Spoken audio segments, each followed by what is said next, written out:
seorang nelayan bernama Made Sudene ditemukan meninggal di rawa hutan mangrove Jalan Taman Werdi, Teluk Mumbul, Benua, Selasa 9 Maret sekitar pukul 5 WITA. Sebelum meninggal, pria yang tinggal di Banjar Mumbul, Kuta Selatan, Badung itu dilaporkan pergi untuk menjaring ikan pada Senin 8 Maret sekitar pukul 19 WITA. Keesokan harinya sekitar pukul 3 WITA, Sudene ternyata belum kembali dari melaut. Karena tak kunjung pulang, anak korban bernama IKD Sumartane berusaha mencari korban bersama keluarga.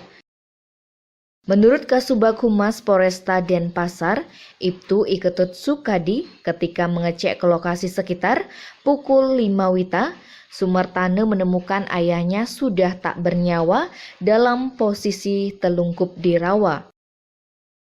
Belum diketahui penyebab pasti korban meninggal, polisi pun masih melakukan penyelidikan.